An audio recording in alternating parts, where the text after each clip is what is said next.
Buenos días. Gracias por participar de esta clase de genética molecular.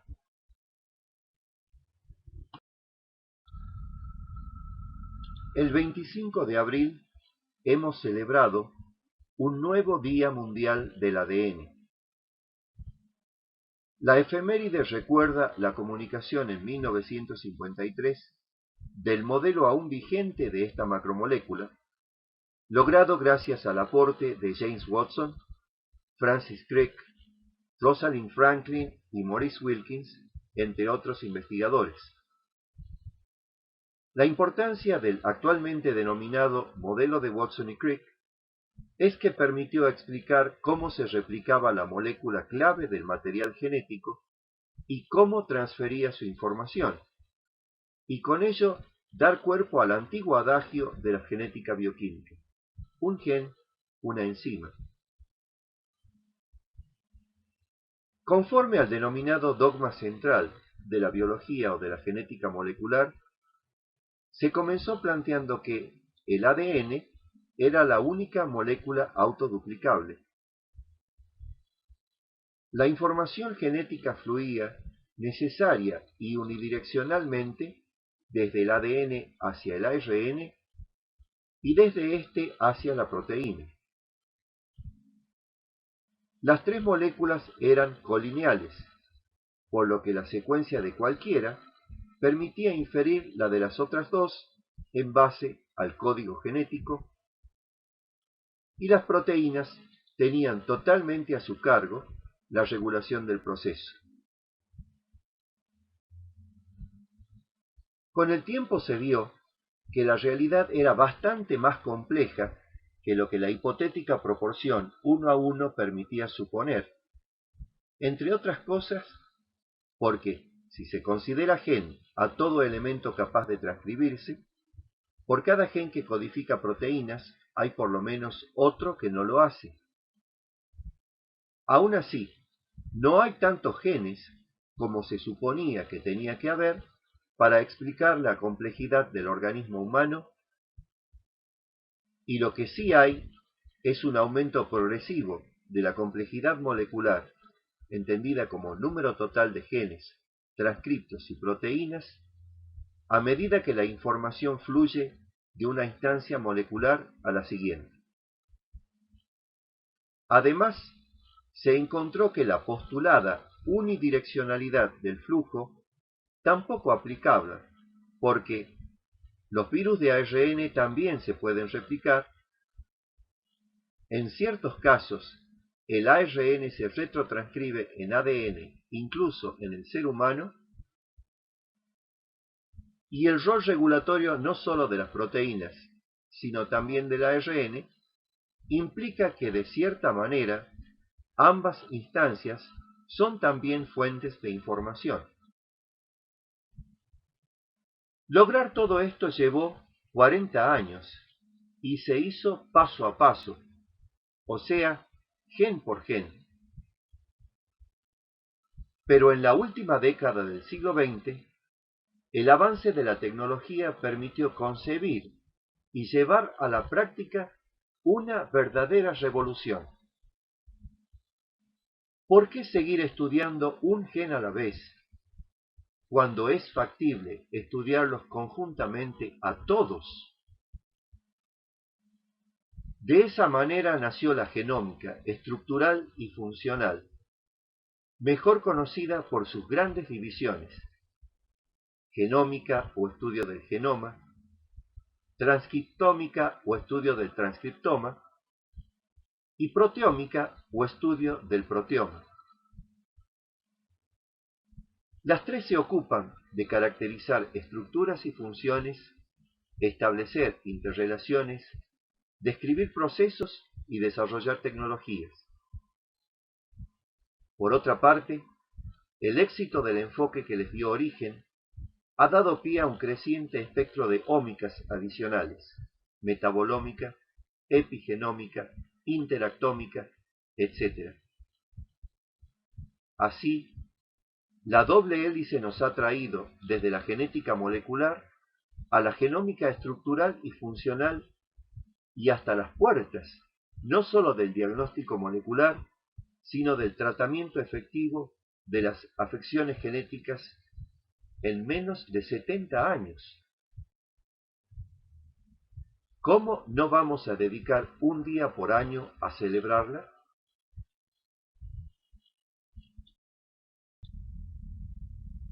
Si bien nos será imposible pasar revista a todos los temas vinculados, en esta clase me propongo ayudarlos a detallar la composición y estructura del ADN, ARN y proteínas, reseñar la organización general de los genes, describir la constitución del genoma, transcriptoma y proteoma humanos, caracterizar los procesos más importantes que afectan a cada uno de ellos, esbozar la articulación y control de los que participan en la expresión de los genes, distinguir las técnicas de investigación molecular más comunes en genética y genómica,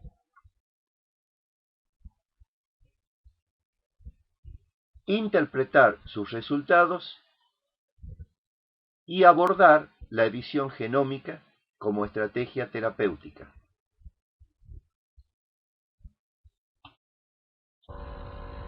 Comencemos con algunas nociones sobre las macromoléculas humanas, el ADN, el ARN y las proteínas.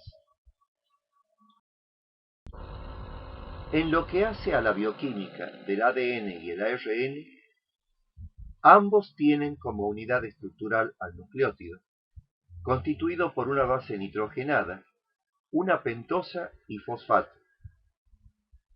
Los carbonos de la pentosa se enumeran del 1', al cual está unida covalentemente la base nitrogenada, a 5', que es el que se une al fosfato mediante esterificación. La presencia o ausencia de un oxidrilo en 2' es lo que diferencia a la ribosa de la desoxirribosa, respectivamente.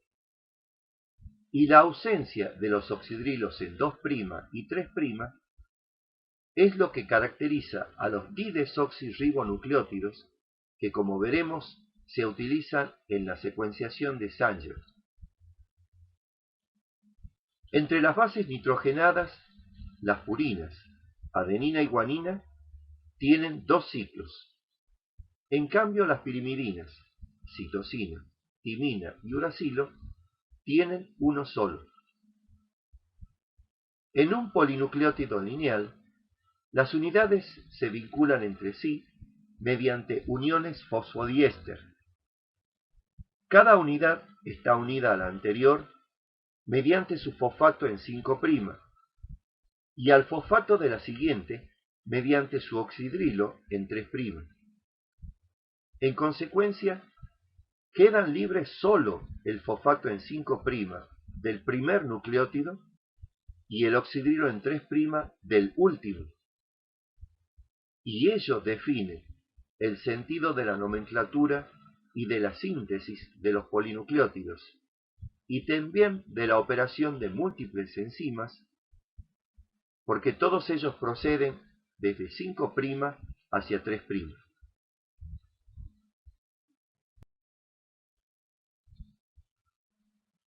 Conforme al modelo de Watson y Crick, la molécula de ADN es un helicoide dispuesto como una escalera de caracol en torno a un eje central, en la que cada peldaño está formado por bases nitrogenadas y la baranda por el esqueleto de azúcar fosfato. Dextrógiro en sus formas A y B, levógiro en su forma Z, la primera correspondiente a condiciones de humedad reducida y la última a secuencias muy ricas en citosina y guanina, con 2 cadenas, siendo cada una de ellas un polinucleótido cuyas unidades contienen desoxirribosa pero no uracilo. Las 2 cadenas vinculadas entre sí mediante puentes de hidrógeno que se forman entre pares de bases nitrogenadas complementarias, 2 entre adenina y timina y 3 entre guanina y citosina, y antiparalelas, por lo que el extremo 5' de cada cadena está enfrentando al extremo 3' de la otra.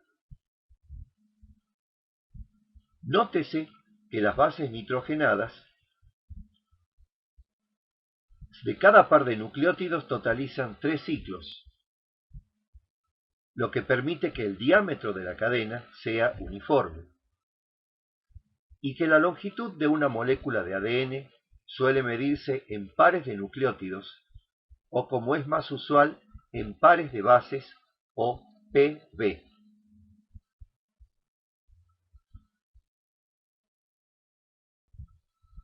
El ARN, en cambio, consiste en una sola cadena de polinucleótido cuya longitud se mide en nucleótidos o bases y cuyas unidades contienen ribosa pero no timina, y en el que las bases nitrogenadas generan autocomplementariedad mediante 2 puentes de hidrógenos entre adenina y uracilo y 3 entre guanina y citosina, dando así lugar, según la particular secuencia de nucleótidos, a diferentes estructuras secundarias, mientras que la existencia de bases no canónicas, de bases no apareadas y de uniones débiles entre ellas genera también estructuras terciarias. La imagen muestra las estructuras secundaria y terciaria del fenilalanil ARN de transferencia de levadura.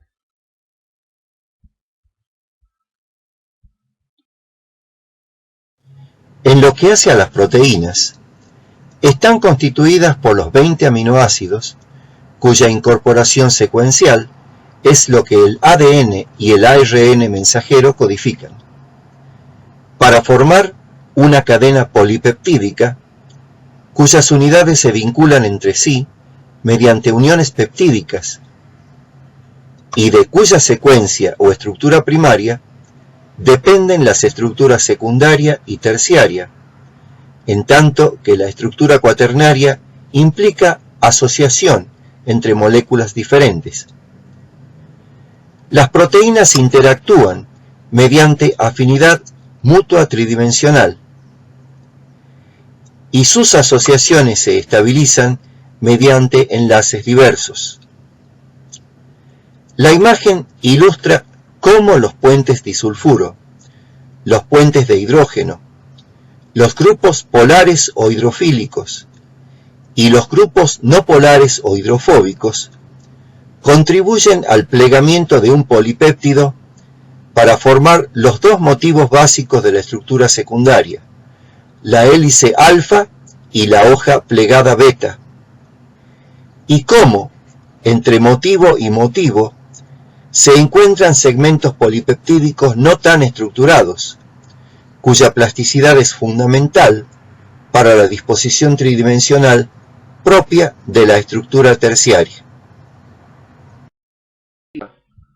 Los 20 aminoácidos están listados junto a cómo se los representa utilizando códigos de 3 letras o de una sola.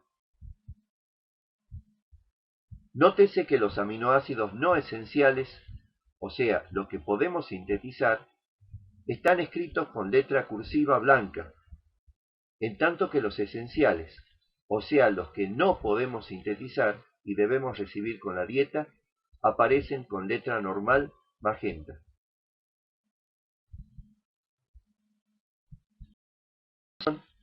Vamos a ocuparnos del genoma humano, su constitución y funcionamiento.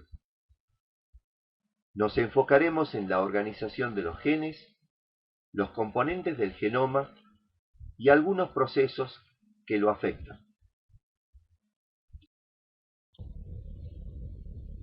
Típicamente, el gen eucarionte tiene la información que va a estar presente en el ARN maduro en forma de segmentos o exones separados por tantos intrones como exones haya, menos 1. En este caso, hay 3 exones y 2 intrones. En este ejemplo, correspondiente a un gen transcripto por ARN polimerasa 2, en estrecha relación con ellos se encuentra el promotor, elemento que determina el sitio de iniciación de la transcripción y parte del cual queda incluida en el transcripto. El ADN relacionado con la transcripción incluye además secuencias de control que no se transcriben, ubicadas a una distancia variable, ya sea en sentido 5' o corriente arriba, o en sentido 3' o corriente abajo de la región a transcribir, y el ADN espaciador interpuesto. Las secuencias distales de control pueden ser potenciadoras o enhancers, capaces de unirse a factores proteicos y a través de ellos incrementar la frecuencia de iniciación de la transcripción, silenciadoras o silencers, cuya acción disminuye la frecuencia de tal iniciación, aisladoras o insulators, ubicadas entre diferentes genes y encargadas de evitar que el complejo enzimático responsable de la transcripción pase de uno a otro. El transcripto primario es una copia exacta de la región transcripta de la cadena codificante de la molécula de ADN, excepto porque contiene uracilo en lugar de timina.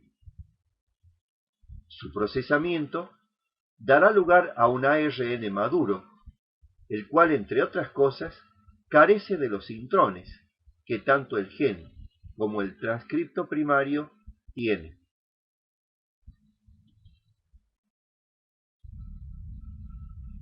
A veces, los genes se encuentran agrupados en unidades de regulación más grandes y complejas. Tal es el caso de los que integran el locus de las beta-globinas humanas en el cromosoma 11. La imagen nos permite apreciar cómo los genes para los diferentes tipos de beta-globina se disponen a lo largo de los más de 60 kpb, o 60.000 pares de bases, que pertenecen al locus. Los cubos identificados mediante letras son los genes mencionados, entre los cuales se encuentra un pseudogen. Las flechas celestes son secuencias ALU, elementos repetitivos que se hallan dispersos en todo el genoma humano. LCR es la región de control del locus, en la que hay 5 elementos cuya hipersensibilidad a la ADN-asa 1 los revela como puntos en los que la apertura de la cromatina permite el acceso de factores regulatorios, que se enumeran de 3' a 5' y cuyo rol sería el de potenciar la transcripción. La regulación del locus de las beta-globinas permite que cada gen se vaya expresando en orden a lo largo del desarrollo. Durante las primeras semanas, la beta-globina predominante es la épsilon, sintetizada en las grandes células eritroides, predominantemente nucleadas, de los islotes sanguíneos de la pared del saco vitelino. En el tercer mes, la síntesis de beta-globina pasa a depender de los genes gamma G y A, y da lugar a la formación de eritrocitos enucleados, típica de la eritropoiesis hepática fetal. Luego del nacimiento, la beta-globina fetal es casi completamente reemplazada por la adulta, cuya síntesis en la médula ósea está a cargo de los genes delta y beta. Las beta-talasemias son afecciones en las que la síntesis de beta-globina es parcial o totalmente deficiente. Una de ellas es la talasemia hispánica, en la que el locus de las betaglobinas se torna resistente a la digestión por ADN asa 1, no transcribe y se replica tardíamente. Y se ha demostrado que faltan los elementos hipersensibles a la ADN asa 1, HS2 a HS5, así como 27 kpb adicionales de ADN hacia 5' del locus.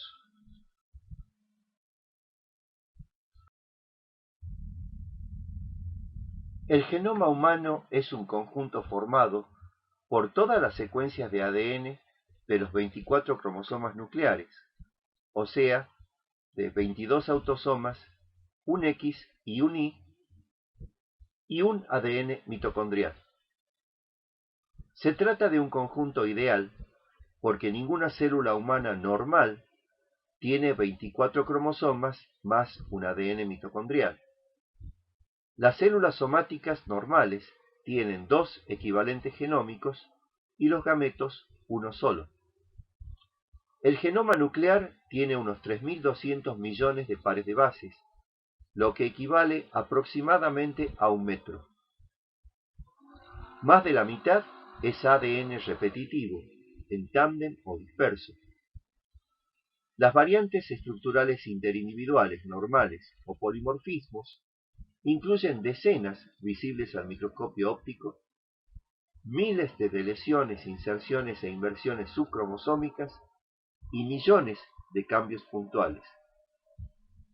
El diagrama cuantifica a título meramente ilustrativo, o sea, no para memorizar, los grandes grupos de elementos que integran el genoma humano.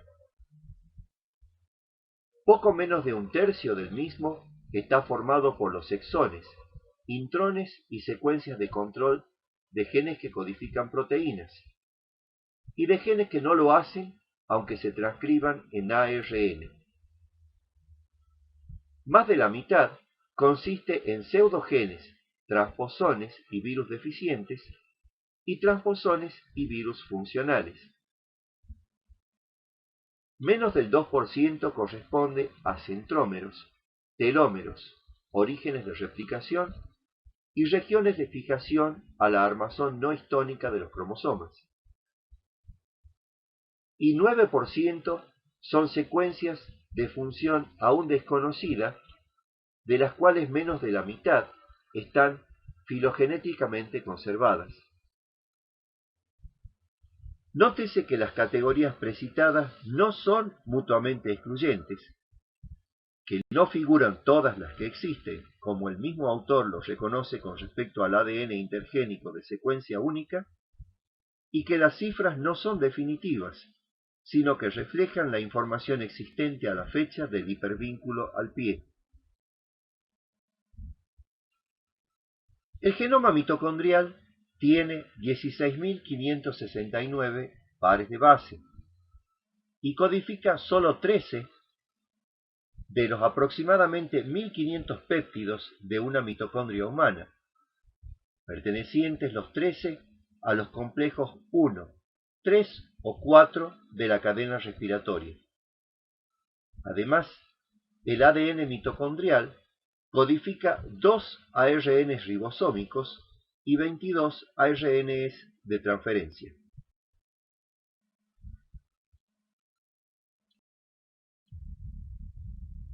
En cuanto al número de genes humanos, la imagen muestra la reducción que las estimaciones respectivas ha ido experimentando a lo largo del tiempo. Conforme a las últimas cifras, tendríamos unos 20.400 que codifican proteínas y 24.000 que no.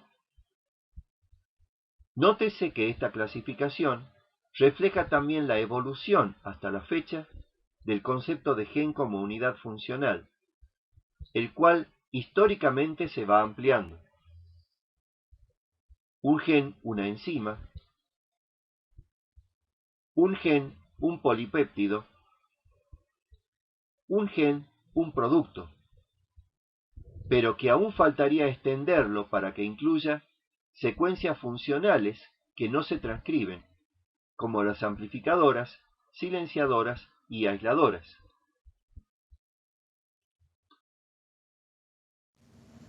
Pasando a los procesos que involucran al ADN, la síntesis del mismo puede o no ser replicativa. La que tiene lugar en el marco de la replicación celular es total y ocurre en el período S. En cambio, la que forma parte de los procesos de reparación es parcial y se produce en cualquier momento del ciclo celular. En ambos casos, la síntesis es semiconservativa porque deja intactas las cadenas originales, que son las que utiliza como molde. La polimerización procede en sentido 5' a 3', mediante esterificación del oxidrilo del fosfato alfa en 5' de cada nuevo nucleótido, con el oxidrilo 3' de un primer o cebador de ARN o de la cadena nueva sintetizada hasta entonces. Si tal oxidrilo no está, la síntesis no procede. En cada ciclo de síntesis replicativa hay 500.000 orígenes de replicación, elementos de control que se activan en todo el genoma y mediante la disociación de las cadenas del ADN generan burbujas que crecen bidireccionalmente hasta coalescer con las burbujas adyacentes. La síntesis es continua en un sentido, pero no en el otro, debido a que cada horquilla de replicación avanza a contramano de la polimerización de una de las cadenas nuevas. Debido a ello, esta tiene que sintetizarse por fragmentos que se van anteponiendo cada uno al anterior, denominados fragmentos de Okazaki. La polimerasa alfa o primasa, que es una ARN polimerasa que no necesita cebador, y las ADN polimerasas utilizan como molde las cadenas originales. Entre las ADN polimerasas, todas necesitan cebador o cadena previa que les proporcione un oxidrilo 3', y todas tienen alguna actividad de exonucleasa 5' a 3'. Además, la gamma, que es la polimerasa mitocondrial, la delta, que sintetiza los fragmentos de Okazaki sobre la cadena molde, reorientada mediante un bucle y por ello con retraso, y la épsilon, que polimeriza la cadena continua, tienen actividad de exonucleasas 3' a 5', por lo que pueden retroceder y corregir sus propios errores. En cambio, la ADN polimerasa beta carece de actividad de exonucleasa 3' a 5' e interviene en los procesos de reparación. Las polimerasas mencionadas, helicasas, ligasa y demás proteínas que intervienen en la síntesis de cada cadena, lo hacen integrando o no un complejo multimolecular que se forma en cada horquilla de replicación, denominado replisoma. Si hay que extender el extremo 3' del telómero para compensar el acortamiento que se produce en cada ciclo de replicación, interviene una retrotranscriptasa, la telomerasa polimerasa dependiente de ARN, que sintetiza ADN y que se expresa en células de replicación activa y cuyo grupo protético es una cadena de ARN que incluye la secuencia 5' citosina, adenina, adenina, citosina, citosina, citosina, citosina, adenina, adenina, 3', la cual se usa como molde una y otra vez.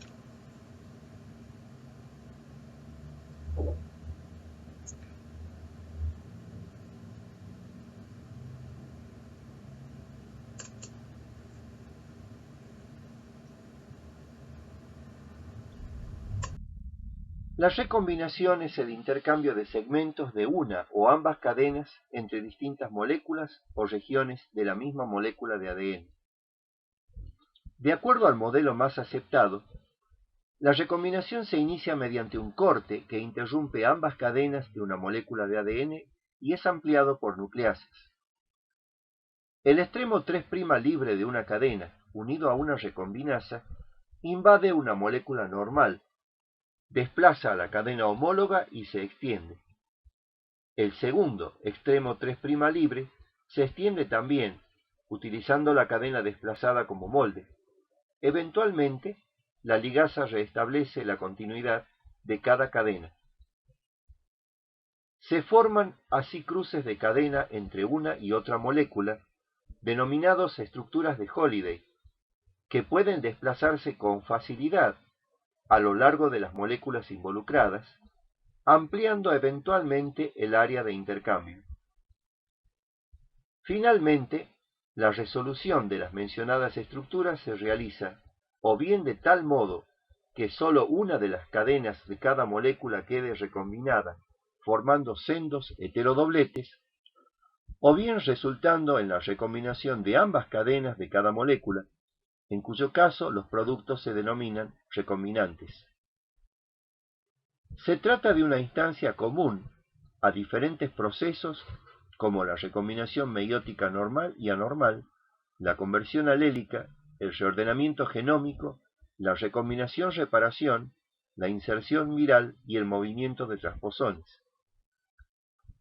La activación anormal de la recombinación secundaria a mutaciones en RAG1 o RAG2 causan síndromes de inmunodeficiencia combinada severa, en tanto que las mutaciones en BRAC2 en heterocigosis causan cáncer de mama y ovario, y en homocigosis anemia de Fanconi.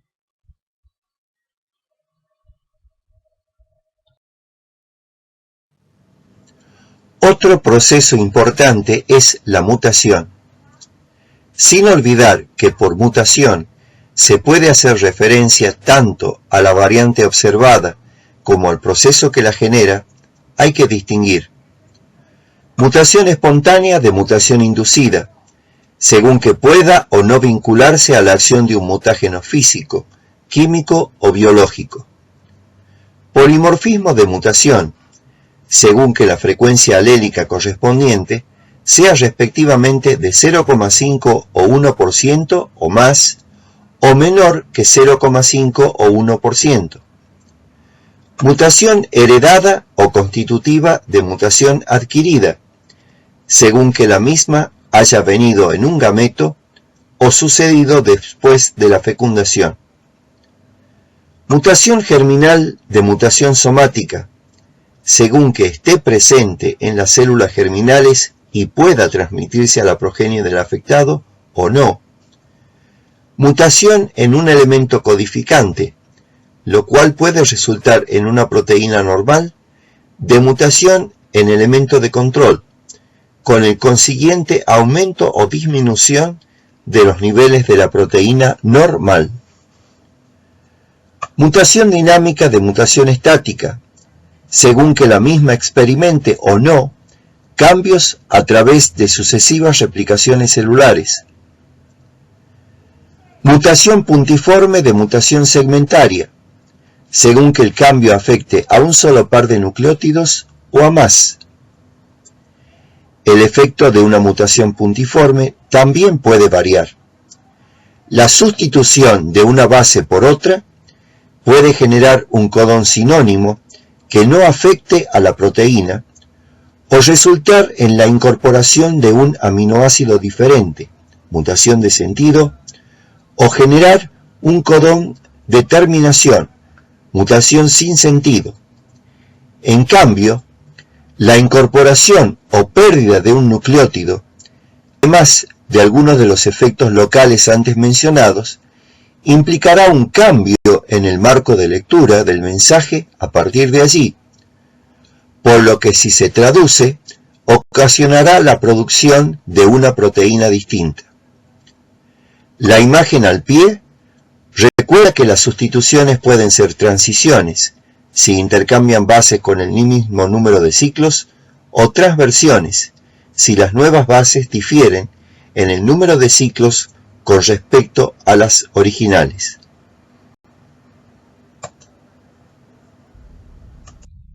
La reparación oportuna de las mutaciones que se introducen permanentemente en el ADN tiende a mantener la integridad del genoma. El proceso tiene limitaciones, más aún en el caso del ADN mitocondrial, en el cual las mutaciones se acumulan a una velocidad 5 a 10 veces mayor que en el genoma nuclear. La imagen representa los diferentes tipos de mutación y los sistemas dedicados a su reparación. Hay sistemas de reparación específica que no requieren ningún molde, como el que desmetila a la metilguanina. La mayoría utiliza una cadena como molde para reparar dímeros de pirimidina por escisión y reparación de nucleótidos, nucleótidos con bases modificadas o perdidas mediante escisión y reparación de bases, cortes de una sola cadena utilizando recombinación-reparación, o nucleótidos erróneamente introducidos por las polimerasas por vía de la actividad de nucleasa 3' a 5' que la mayoría de las mismas polimerasas tiene, llamada de lectura de prueba, o de la acción de un complejo enzimático capaz de corregir apareamientos erróneos antes de la metilación de las cadenas nuevas. En caso de cortes de doble cadena, intervienen los sistemas de recombinación-reparación, los cuales o bien utilizan una molécula homóloga como molde, o bien efectúan la unión no homóloga de los extremos, mecanismo este que suele resultar en la producción de mutaciones. La remodelación es la modificación reversible, activa o pasiva, que experimenta la cromatina y que, como se advierte en la imagen, se acompaña de cambios epigenéticos. Los cromosomas divisionales y fibras de 230 a 300 nanómetros son heterocromatina, esencial para la segregación cromosómica e integridad del genoma, pero inactiva. La transición de la heterocromatina facultativa a eucromatina es reversible y necesaria para el funcionamiento del genoma. Procesos que afectan al ADN y cursan con desmontaje de nucleosomas y disociación de las cadenas, como la replicación, la recombinación y la transcripción, tienden a generar cambios en la tensión helicoidal. El superenrollamiento generado por delante y la relajación que se produce por detrás de los segmentos sucesivamente involucrados son corregidos por cortes controlados, desenredado y restauración de la continuidad a cargo de topoisomerasas 1 o 2. La implantación de las asas de ADN en el esqueleto no histónico y la matriz nuclear limita la extensión de los cambios. La deficiencia de topoisomerasa 1 causaría la expansión de parte del brazo corto del cromosoma 5 en el cáncer de cuello invasivo, y la de topoisomerasa 2b, la inmunodeficiencia de células beta.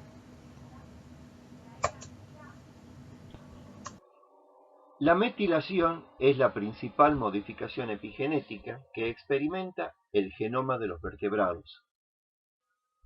El proceso implica la transformación de citosinas en metilcitosinas, reacción catalizada por metiltransferasas de novo como la DNMT3B, enzima deficiente en el síndrome de inmunodeficiencia, inestabilidad centromérica y anomalías faciales 1. La imagen subraya que la metilación del ADN se correlaciona con inhibición de la expresión de los genes. La metilcitosina es reconocida por ciertas proteínas como la MECP2, anormal o ausente en el síndrome de Rett, y abunda en las islas de CpG cercanas a sitios de iniciación de la transcripción. La mayoría de las 29.000 islas detectadas no están metiladas en todos los tejidos ni momentos del desarrollo, excepto las vinculadas a genes con impronta genómica o silenciados antes de nacer. Hay diferencias interindividuales que dependen del sexo, la etnia, la edad, la nutrición y la enfermedad.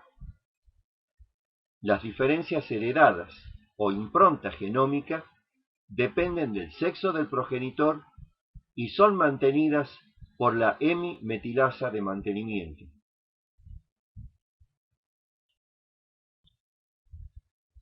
El siguiente tema es el transcriptoma humano, su constitución y funcionamiento.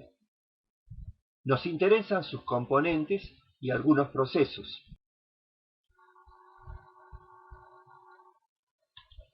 A diferencia del genoma, el transcriptoma humano está idealmente compuesto por centenares de miles de moléculas y tiene tantas versiones reales como etapas del desarrollo, fases del ciclo celular y estados funcionales presentan los múltiples tipos celulares que hay. Si bien las fuentes convencionales solo enumeran en el ser humano entre 200 y 230 tipos celulares diferentes, hasta septiembre de 2019, Cellpedia tenía catalogados 3.615 tipos celulares maduros o diferenciados en el hombre y en el ratón. También en este caso, las cifras que se detallan son meramente ilustrativas y, excepto las referidas al número de genes, no deben memorizarlas. Los transcriptos humanos anotados a la fecha suman 228.116, correspondientes a los aproximadamente 20.400 genes que codifican proteínas y 24.000 que no lo hacen. El 40% de los transcriptos de estos últimos son cortos y el 60% largos. Como promedio, habría unos 5,1 transcriptos por gen. Hay menos transcriptos comunes a todos los tipos celulares, productos de genes constitutivos o de mantenimiento, que transcriptos de genes facultativos cuya regulación les permite expresarse en algunos de tales tipos, pero no en todos. Los transcriptos primarios sin intrones comprenden menos del 10% del total y corresponden especialmente a genes vinculados a la estructura y dinámica de la cromatina, a la traducción, a la estructura y dinámica de los ribosomas y a los mecanismos de traducción de señales. Los intrones de los transcriptos primarios que los tienen, y que son la mayoría, en promedio son 7, y varían entre uno solo, como en FOXF2, y 362 en el gen de la conectina. Como ya vimos, el número de intrones equivale al número de exones que tiene el gen menos 1. El ARN ribosómico y el ARN mensajero están en el rango de 1500 a 15.000 nucleótidos y suman casi el 100% de los transcriptos, lo cual implica que para muchos estudios hay que utilizar técnicas de depresión o enriquecimiento más o menos selectivas. El resto del ARN proporcionalmente mínimo incluye ARNs de transferencia de 75 a 95 nucleótidos, ARNs no codificantes largos mayores de 200 nucleótidos, ARNs no codificantes pequeños de 20 a 100 nucleótidos y microARNs no codificantes de 22 nucleótidos. La transcripción, instancia inicial crítica de la expresión de los genes y su regulación, consiste en la síntesis de copias monocatenarias de ARN de una secuencia accesible de ADN.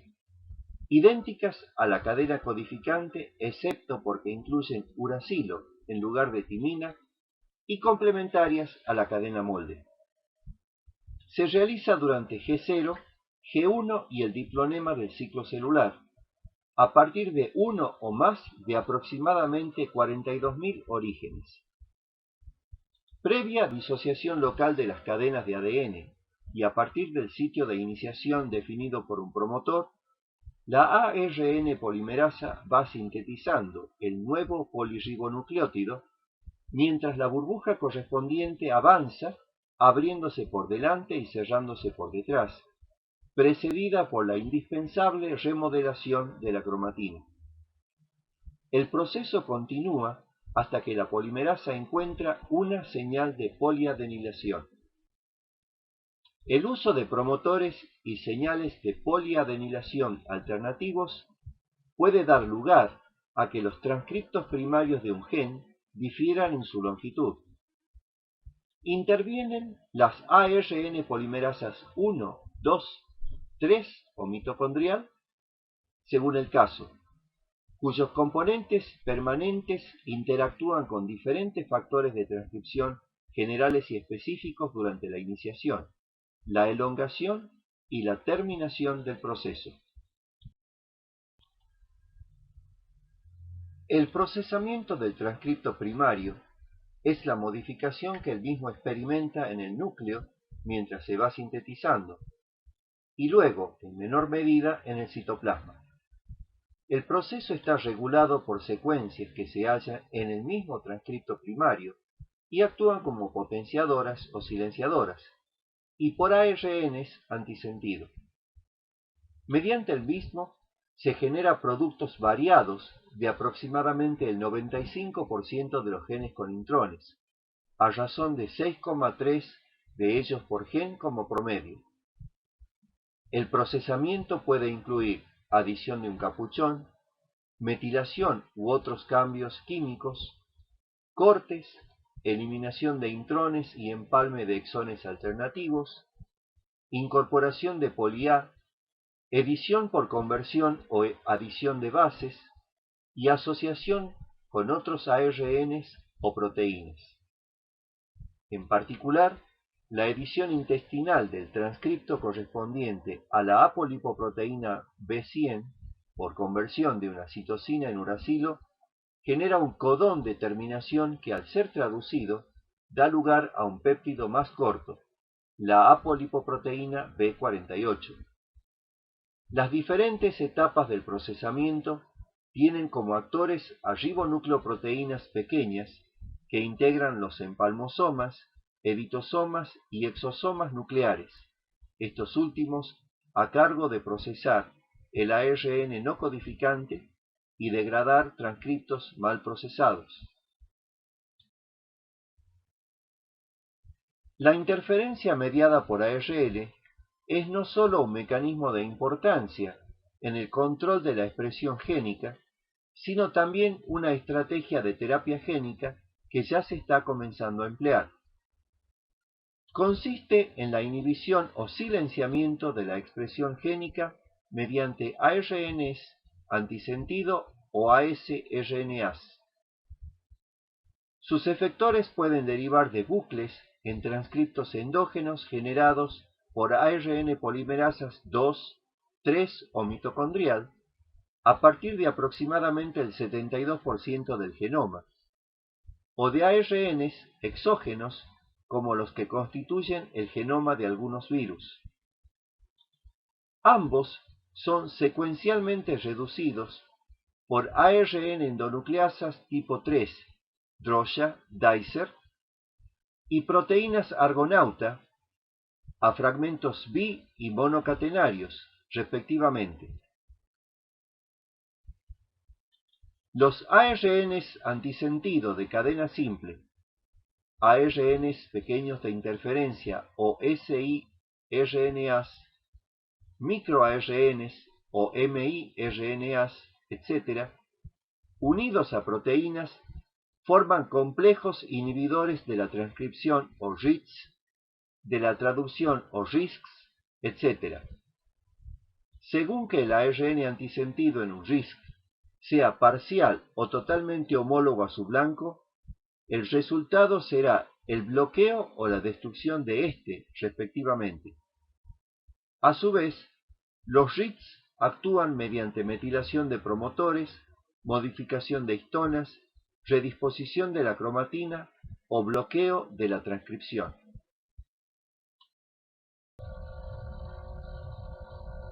La degradación del ARN es un proceso que, entre otras cosas, previene la síntesis de proteínas anormales. Los ARNs son estabilizados mediante estructuras que protegen sus extremos y cuya interacción los circulariza. Proteínas y ARNs no codificantes interactúan con elementos internos del transcripto para potenciar o prevenir su estabilización. ARNs linealizados, sin capuchón en 5' y o sin poli-A o una estructura de ARN pequeño nucleolar, triple hélice o equivalente en 3' son inestables. Las vías de degradación incluyen enzimas que eliminan tales estructuras, exo- y endorribonucleasas y ARNs no codificantes. La imagen presenta las dos principales. En la parte superior la iniciada, mediante la eliminación de las estructuras estabilizantes, y en la parte inferior la que sigue a la operación de una endorribonucleasa. Los gránulos de estrés, cuerpos P, exosomas y complejos RISC son focos citoplasmáticos de actividades de degradación. Se degrada ARNs con traducción detenida y ARNs anormales por codones de terminación prematuros o ausentes, pero también ARNs normales que no lograron ser reciclados en forma de poliribosomas, por ejemplo. El capítulo que abordaremos de inmediato trata del proteoma humano, su constitución y funcionamiento, con énfasis en sus componentes y procesos que lo afectan. Como el transcriptoma, el proteoma humano está idealmente compuesto por unas 20.400 proteínas más sus respectivas isoformas por corte y empalme y modificaciones posttraduccionales, y tiene tantas versiones reales como etapas del desarrollo, fases del ciclo celular y estado funcional presenta cada uno de los tipos celulares que hay. La imagen enfatiza el aumento de la complejidad que se observa al pasar del genoma al transcriptoma y al proteoma. Comenzando con decenas de mil, la misma se incrementa hasta los centenares de mil y los millones. Y como veremos en genética bioquímica, el repertorio posible de anticuerpos llegaría a los centenares de millones. Con respecto a las cifras, que tampoco se pretende en absoluto que sean memorizadas, y que solo se muestran para dar una idea de lo difícil que es este campo, adviértase también que el número de proteínas anotadas ya ha alcanzado las inferidas a partir de la secuencia genómica, que el procesamiento de los transcriptos duplica la complejidad, pero las modificaciones posttraduccionales la multiplican casi por 10, y que las variantes de sentido registradas hasta la fecha son seguramente apenas una fracción de la variedad que el proteoma humano tiene a nivel poblacional. A la derecha, el gráfico muestra el progreso de la anotación de proteínas en cada cromosoma, clasificada según el tipo de evidencia utilizada para hacer.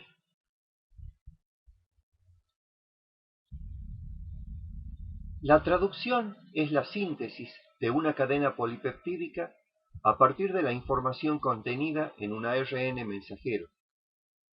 Además de este, en el proceso intervienen aminoácidos ARNs de transferencia y ribosomas. La información a traducir está codificada. En el código genético, cada aminoácido corresponde a uno o más tripletes de bases denominados codones. Las bases de un codón siempre se detallan y leen de 5' a 3'.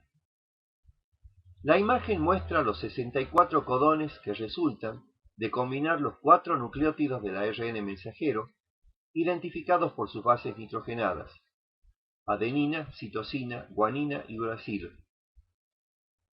Resaltado en verde, el codón AUG, complementario al anticodón CAU de la ARN de transferencia de metionina. Es el codón iniciador y codifica la incorporación de este aminoácido en la primera posición de cualquier péptido naciente. Sin resaltar, los 60 codones para los demás aminoácidos a razón de 2 a 6 para cada uno. Y resaltados en rojo, los 3 codones sin sentido o determinación que pueden finalizar la síntesis. Estos son los codones del ARN mensajero. Los del ADN son similares, pero contienen timina en lugar de uracilo. No es necesario memorizar esta tabla, pero sí saber utilizarla para traducir una secuencia de ADN o de ARN a la secuencia polipeptídica correspondiente. La cadena polipeptídica resultante de la traducción puede incluir péptidos que deben separarse del resto para poder funcionar, o péptidos señal que permiten que el polipéptido atraviese diferentes compartimientos de la célula hasta llegar a su destino, al costo de la escisión de aquellos. La imagen de la izquierda muestra como ejemplo de la primera situación el procesamiento alternativo que experimenta la proopiomelanocortina o POMC. En la hipófisis anterior, la prohormona convertasa 1 divide primero a la POMC en pro-ACTH y beta-lipotropina. Luego, escinde el ACTH de la región carboxilo terminal de la pro-ACTH y finalmente separa a la pro-gamma-MSH de la región amino terminal de la N-POMC, resultante de la escisión previa.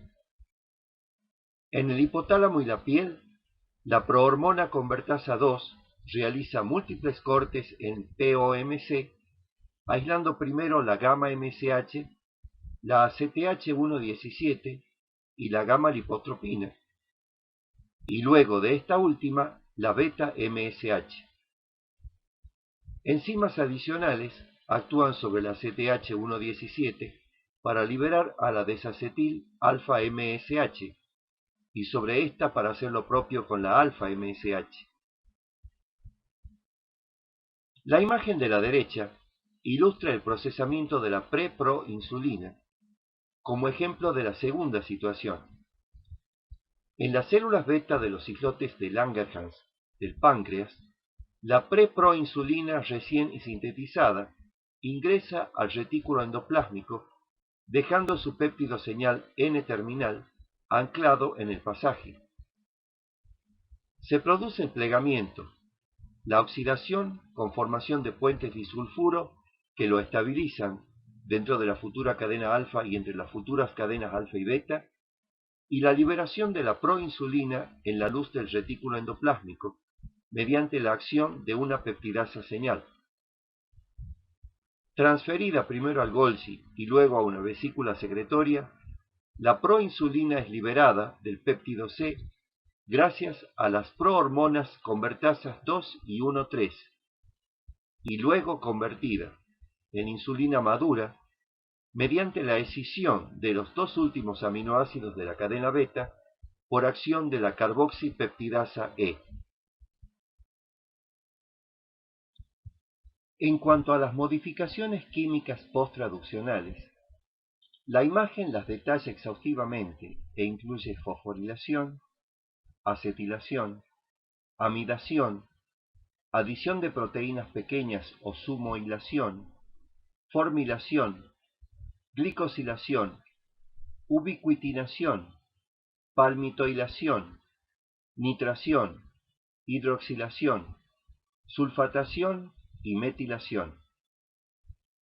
Las mismas son relevantes en expresión génica, transducción de señales, interacciones entre proteínas, metabolismo celular, localización y rotación de proteínas, reparación del ADN, interacciones celulares, comunicación entre los ambientes intra y extracelular, translocación de proteínas a través de membranas biológicas, etc.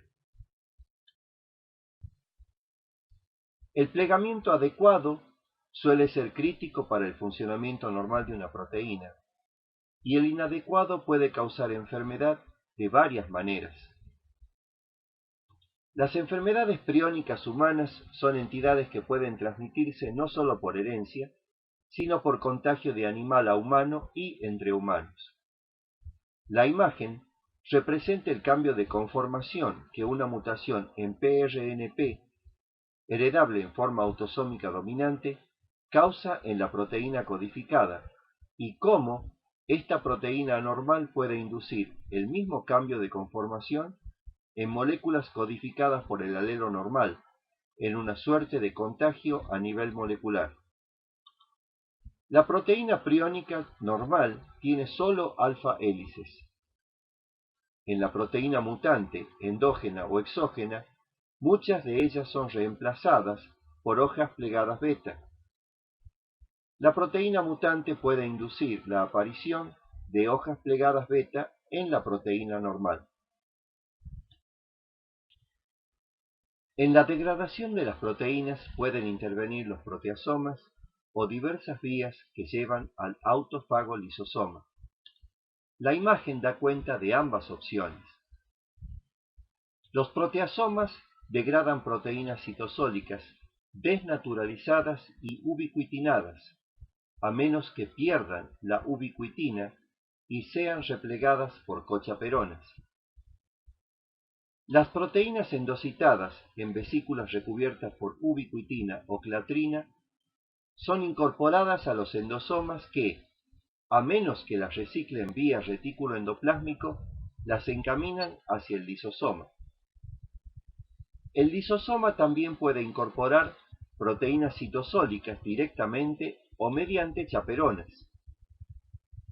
Y los desechos de gran tamaño captados por fagóforos van al autofagosoma, sin previa ubiquitinación, autofagia no selectiva, o con ella, autofagia selectiva. La expresión de los genes humanos articula varios de los procesos descritos hasta ahora y está sujeta a control epigenético.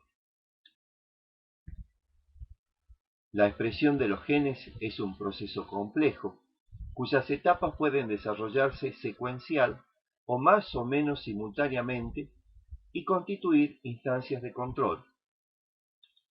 La imagen ilustra lo que ocurre cuando un inductor extracelular pone en marcha el proceso. El inductor provoca la dimerización y activación del receptor en la membrana celular. Su ingreso activa un factor de transcripción que se halla en el citoplasma. El factor de transcripción activado pasa al núcleo y, previa descompactación de la cromatina, se une a una secuencia regulatoria específica. Sigue la iniciación de la transcripción acoplada al encapuchamiento. El transcripto primario es procesado a medida que se sintetiza. Sintetizado el extremo 3', se produce su clivado y poliadinilación. El ARN maduro se une a proteínas antes de pasar al citoplasma. Allí es traducido por los ribosomas y la proteína es transportada al compartimiento de destino donde se pliega. Hay una instancia de control principal, la iniciación de la transcripción acoplada al encapuchamiento de 5', señalada con C en un círculo magenta. Instancias definidas adicionales, marcadas con C en círculos rojos, e instancias de control posibles, señaladas con C en circunferencias rojas. No solo la transcripción, sino la totalidad del funcionamiento del genoma está bajo control epigenético. A grandes rasgos, El mismo consiste en modificación química del ADN y las histonas,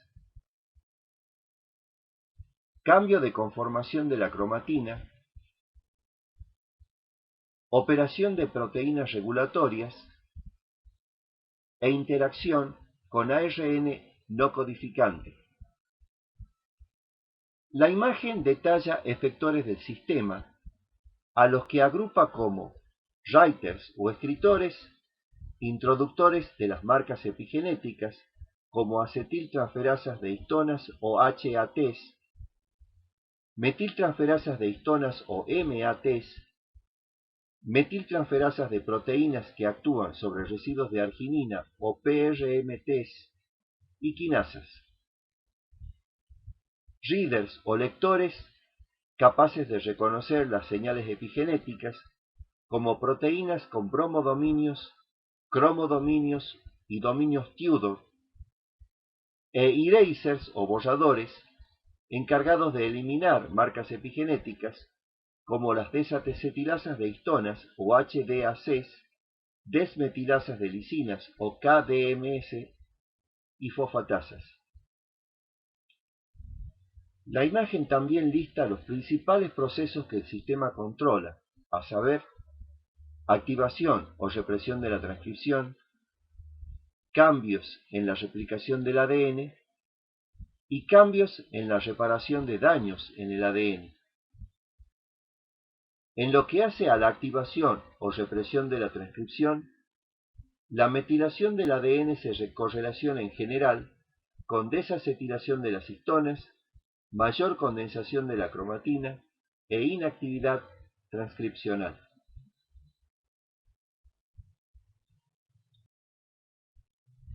Los estudios genéticos de laboratorio requieren diversos procedimientos que cabe discutir brevemente atendiendo a sus alcances y limitaciones.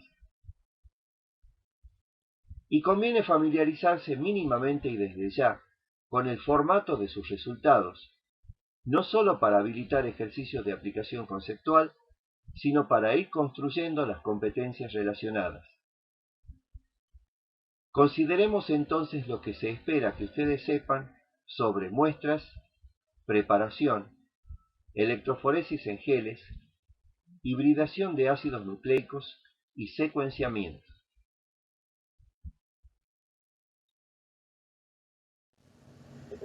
La primera fase de un estudio genético es el muestreo. En general, las muestras genéticas deben ser obtenidas conforme a normas de bioseguridad que minimicen todo riesgo de exposición tanto para el donante como para el operador, identificadas con los datos del donante, incluyendo al menos apellido, nombre y fecha de nacimiento, la fecha en la que fueron obtenidas y el nombre y apellido del operador, mantenidas bajo custodia hasta que sean totalmente consumidas, apropiadas según lo que se desee estudiar. Se puede obtener ADN genómico de cualquier célula nucleada, pero si lo que se investiga es la expresión específica de algún gen en particular, o el transcriptoma o proteoma de un tipo celular determinado, hay que asegurarse de que el mismo esté presente en la muestra. Suficientes, lo cual puede variar no solo en función del estudio en sí, sino también de los protocolos del laboratorio de referencia. Limpias, en lo posible libres de impurezas desde el momento del muestreo y hasta que sean consumidas por completo, y conservadas adecuadamente en todo momento, lo cual puede requerir no solo una temperatura determinada, sino también conservantes químicos que prevengan la degradación del material de estudio. Las muestras de sangre suelen requerir anticoagulación. Las destinadas a cultivos de linfocitos se recolectan en tubos con heparina, tapa verde en esta imagen. Las destinadas a estudios de macromoléculas en tubos con ETA-K2, tapa lavanda en esta imagen. Los colores pueden variar, por lo que también conviene familiarizarse con las leyendas de los tubos. Por ejemplo, el de tapa amarilla en este caso tiene la leyenda SST, que significa tubo para separar suero, en orden a lo cual contiene un agente coagulante y un gel separador, por lo que no debe utilizarse en ninguno de los casos arriba mencionados. El problema es que por el color de las tapas puede confundírselo con otro, amarillo más claro, que contiene citrato trisódico, ácido cítrico y destroza, y la leyenda ACD, y que en ciertos casos se prefiere a los tubos de tapa lavanda. Una alternativa de bajo costo para estudios poblacionales de genes o metabolitos específicos es el papel de filtro para recoger, desecar, remitir y almacenar gotas de sangre, las que hoy pueden servir no solo para investigar metabolitos, sino para hacer miles de otros estudios incluyendo la secuenciación del exoma y del genoma completos. Los estudios genómicos más exigentes requieren tal estandarización que los laboratorios de referencia suelen proveer gratuitamente kits para la recolección de muestras y no solamente de sangre. La imagen muestra un tubo para saliva, completo con su embudo y la tapa que guarda la solución conservante. De esta manera, el material genético de una muestra de saliva remitida a temperatura ambiente puede tardar 10 días o más en alcanzar el laboratorio de referencia sin mayor degradación. Un simple hisopado de mucosa oral secado al aire puede bastar si lo que se investiga son marcadores polimórficos como los que se utilizan para identificación forense y casos de filiación. Hoy en día, hasta el ADN genómico presente en la raíz de un cabello y en las células del epitelio folicular adheridas al mismo puede bastar para resolver un caso criminal. Más aún, el tallo privado de la raíz puede tener algo de ADN genómico, si bien lo usual es buscar en él solo ADN mitocondrial. Finalmente, en muchos casos el material necesario deberá ser procurado por el especialista mediante una biopsia como la de piel que se observa en la imagen.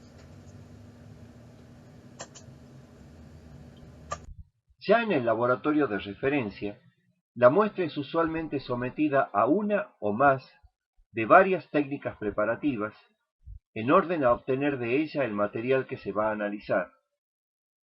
Hay tubos especiales para separar, mediante centrifugación, las células nucleadas de la sangre de los glóbulos rojos. Alternativamente, tales células pueden recuperarse de la capa blanquecina que queda en la parte superior cuando se deja sedimentar la sangre heparinizada, o del cultivo de unas pocas gotas de aquella si lo que se procura obtener son linfocitos. Obtenidas las células, se puede extraer y purificar ADN, ARN y proteínas a partir de ellas mediante kits comerciales o procedimientos no muy engorrosos.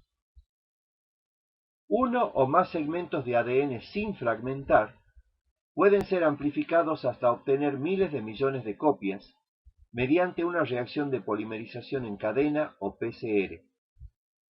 Para ello, la molécula a copiar, oligonucleótidos que definan dentro de ella y a modo de primers o cebadores, los extremos 5' y 3' del o de los amplicones de interés, nucleótidos trifosfato y una polimerasa termoestable como la TAC, se someten en un medio de reacción adecuado a cambios cíclicos de temperatura que permiten la hibridación de cada cebador con su respectiva cadena molde, su elongación y la desnaturalización de la molécula resultante de manera repetitiva. Alternativamente, y dado que el ADN genómico consiste en moléculas de gran tamaño, el mismo suele tener que ser fragmentado para hacer posible su análisis. Si bien a veces para ello es suficiente someterlo a medios físicos como la ultrasonicación, En otras oportunidades conviene recurrir a enzimas bacterianas que cortan el ADN en sitios predeterminados, a menos que la secuencia respectiva esté metilada. Tales enzimas son las endonucleasas de restricción. Una endonucleasa de restricción y la metilasa correspondiente forman el sistema de modificación, verdadero sistema inmune de una especie bacteriana. La endonucleasa ataca todo ADN con el que se pone en contacto, excepto el de la especie bacteriana que la produjo, porque éste ha sido previamente protegido por la metilasa en cuestión. En la imagen se muestra como ejemplo la secuencia blanco que la endonucleasa de restricción de Escherichia coli, ECO-R1, reconoce en una molécula de ADN, o sea, GAATTC, para luego introducir sendos cortes entre G y A, marcados con flechas rojas, excepto si las adeninas en posición 3' están metiladas.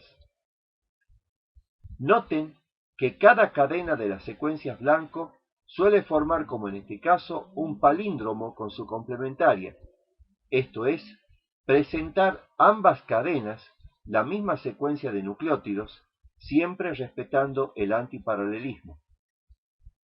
El ADN genómico fragmentado, o bien ADN complementario obtenido mediante retrotranscripción, ARN o proteína que de por sí existe en fragmentos discretos, pueden luego ser separados mediante electroforesis en geles o cromatografía líquida, por ejemplo, para su análisis.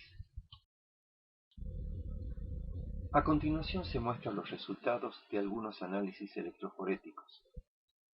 La primera figura es la fotografía en blanco y negro de un gel de agarosa teñido con bromuro de tirio, colorante para ADN que florece de color rosa a naranja al ser excitado por luz ultravioleta. En él se ha separado los productos de amplificar un segmento del gen MTHFR y digerir o no lo amplificado con una endonucleasa de restricción capaz de diferenciar entre dos alelos de tal gen en base a la ausencia, alelo más frecuente, o presencia, alelo menos frecuente, de un sitio de corte interno. En la parte superior de la imagen, y encabezando cada carril, se alinean los pocillos donde se ha sembrado el control de tamaño, número 1, los productos de amplificación de 3 individuos diferentes con o sin digestión previa, número 3 a 8, y un control negativo de amplificación, en el que la reacción correspondiente se había realizado sin ADN, número 9. El desplazamiento de los diferentes fragmentos, a favor de la corriente eléctrica, los alejó del sitio de siembra, tanto más cuanto menor era su peso molecular. Volveremos sobre estos resultados en un momento. La segunda imagen muestra la separación mediante la misma técnica de los productos amplificados correspondientes a dos series diferentes de exones de DMD, obtenidos en cada caso de una paciente con distrofia muscular de Duchenne y de una mujer normal. El panel de la izquierda no revela diferencia alguna. En cambio, el panel de la derecha evidencia la ausencia del exón 50 en la paciente, asterisco magenta, peculiaridad que indica que la paciente es homocigota para tal mutación. Nótese que mediante el procedimiento de amplificación utilizado, no es posible diferenciar si el individuo tiene una sola copia del gen investigado en hemicigosis o si tiene dos, ya sea como homo o heterocigoto. La imagen que sigue corresponde a un estudio en el que, a diferencia de los dos anteriores, no se analizó a varios individuos, sino a los productos resultantes de amplificar retrotranscriptos del gen CCM2, obtenidos a partir de ARN de cerebro, corazón, músculo, riñón, etc., de un único paciente. En todos los tejidos se observan dos amplicones vinculados, uno conteniendo el exón 2 y otro no, si bien la intensidad de las bandas correspondientes varía entre tejido y tejido. En cambio, el amplicón del gen de actina utilizado como control interno y visible al pie no revela tales diferencias de intensidad. Eso significa que las mismas se deben no a la obtención la retrotranscripción ni la amplificación, sino a la mayor o menor expresión de CCM2 en cada tejido. Finalmente, se ilustra el resultado de separar las proteínas plasmáticas de pacientes con diabetes tipo 2 en geles con 14% de acrilamida a la izquierda y 8% a la derecha, más dodecil sulfato de sodio, SDS, como desnaturalizante, teñidos con azul de Kumasi y observados con luz visible. Nótese el distanciamiento de las bandas del control de tamaño con respecto al pocillo de siembra, tanto mayor cuanto menor es la concentración de acrilamida. Cómo la mayor concentración de acrilamida permite visualizar la banda de 25 kilodaltons y cómo la menor concentración hace posible resolver mejor las bandas de entre 116 y 45 kilodaltons. En la imagen se destacan con sendos óvalos rojos bandas extra de 116 kilodaltons en el paciente 6 a diferentes distancias de pocillos de siembra en relación con la concentración de acrilamida y de 66 kilodaltons en el paciente 9 en el gel con 8% de acrilamida. Ambos pacientes presentaban valores de hemoglobina glicosilada superiores al 7%. Volvamos ahora al análisis del amplicón de MTHFR mediante digestión y electroforesis. En esta imagen, los productos digeridos y separados aparecen en primero, tercero y quinto lugar. Los lugares segundo, cuarto y sexto están ocupados por sus contrapartidas amplificadas pero no digeridas, a modo de controles negativos de digestión. La endonucleasa de restricción empleada es HINF1, obtenida del bacilo de Pfeiffer, Haemophilus influenzae. HINF1 corta el ADN inmediatamente después de la G, en la secuencia GANTC, en la que N puede ser cualquiera de los 4 nucleótidos del ADN. El polimorfismo investigado deriva de la sustitución de una citosina por una timina en la posición 677 de MTHFR. Si T es el nucleótido en esa posición, como ocurre en el alelo minoritario de este polimorfismo bialélico, HINF1 encuentra su secuencia blanco y la corta. El alelo mayoritario tiene una C en la posición 677, por lo que HINF1 no lo puede cortar. En este experimento, un amplicón de 198 pares de base, representativo de MTHFR, fue amplificado a partir de ADN de 3 individuos diferentes, y la mitad del producto fue digerida con HINF1 en cada caso. El amplicón digerido del primer individuo evidenciaba solamente una banda de 198 pares de base. HINF1 no pudo cortar, de lo que cabe inferir que el único alelo presente era C, el mayoritario. El segundo individuo mostraba como resultado de la digestión la banda de 198 pares de base, pero también un fragmento de 175 pares de base representativos del alelo T, el minoritario. El fragmento residual de 23 pares de base no se veía. El tercer individuo, en cambio, solo presentaba una banda de 175 pares de base, lo que indicaba que el único alelo que tenía era T. De esta manera, y dado que el locus es autosómico, el genotipo de cada individuo resultó ser homocigota CC el primero, heterocigota CT el segundo y homocigota TT el tercero. Si hubiera sido necesario definir cuál era el alelo dominante y cuál el recesivo, habría tenido que considerarse los respectivos fenotipos en condiciones de folato bajo. Tanto el primero como el segundo individuo probablemente habían mostrado niveles normales de homocisteína en sangre, pero es probable que el tercero hubiera presentado hiperhomocisteinemia moderada, lo que habría identificado al alelo minoritario T como el alelo recesivo.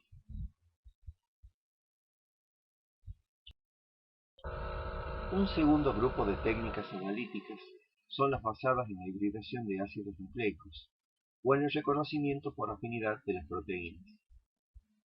Comencemos por definir algunos conceptos fundamentales referidos a la hibridación de ácidos nucleicos.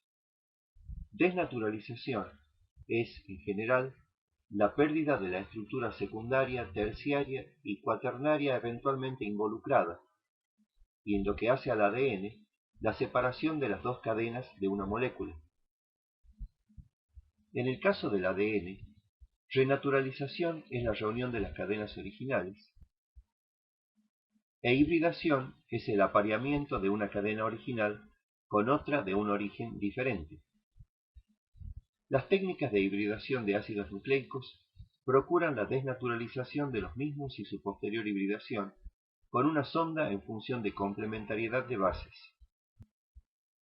El material a investigar puede consistir en ADN genómico o complementario, ARN total o ARN con su contenido de ARN ribosómico reducido de alguna manera, e incluso enriquecido para alguna de sus otras fracciones.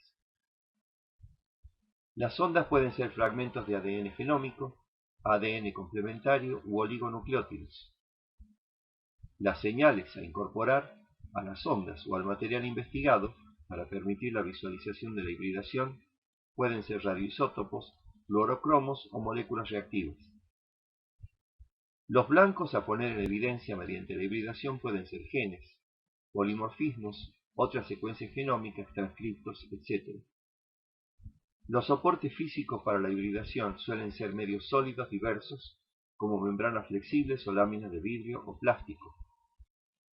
Otros factores a considerar incluyen los que afectan la termoestabilidad de moléculas originales e híbridos, como la temperatura, la concentración de sales y la formamina. Técnicas clásicamente empleadas en estudios de genética molecular son las que utilizan sondas marcadas y en suspensión para investigar macromoléculas fijadas en membranas. Se las denomina blotting y a sus productos blots, haciendo referencia a las manchas que las macromoléculas mencionadas producen en las membranas y a la forma en la que tales manchas son generadas. Dot y slot blotting se llaman así respectivamente por la forma circular o alargada del área resultante de la aplicación directa del material a investigar en la membrana. El material puede ser ADN genómico, ADN complementario, ARN o proteínas, obtenidos de uno o más individuos o de uno o más tejidos según el caso. El material suele requerir enriquecimiento o amplificación e incluso desnaturalización. Hecho esto, hay que aplicarlo a la membrana sin separación por tamaño ni transferencia previas. Las sondas pueden ser fragmentos de ADN genómico o ADN complementario, asimismo desnaturalizados, oligonucleótidos, incluso específicos de alelo en el caso de los ácidos nucleicos, y anticuerpos para las proteínas. El Southern blotting fue inventado por Edward Southern para estudiar ADN genómico. Como este es el mismo en todas las células diploides del organismo, excepto en los casos de coexistencia de líneas celulares genéticamente diferentes, la muestra puede obtenerse de cualquier tejido fácilmente accesible. El ADN debe ser fragmentado, lo que suele requerir una o más endonucleasas de restricción. La separación involucra electroforesis en geles de agarosa horizontal o poliacrilamida vertical.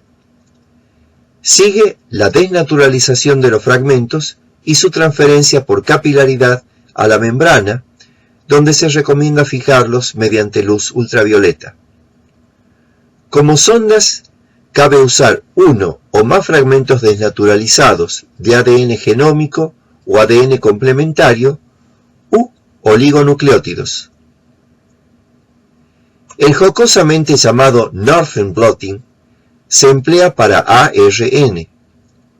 A diferencia del ADN, el ARN puede incluir especies diferentes en cada tejido debido a los genes que se expresan en algunos, pero no en todos.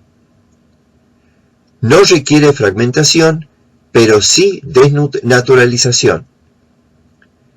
La electroforesis se hace horizontalmente en geles de agarosa con formaldehído o verticalmente en geles de poliacrilamida con urea. La transferencia a la membrana también se hace por capilaridad.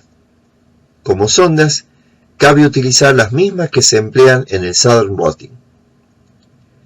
El asimismo jocosamente apodado Western Blotting se utiliza para investigar proteínas.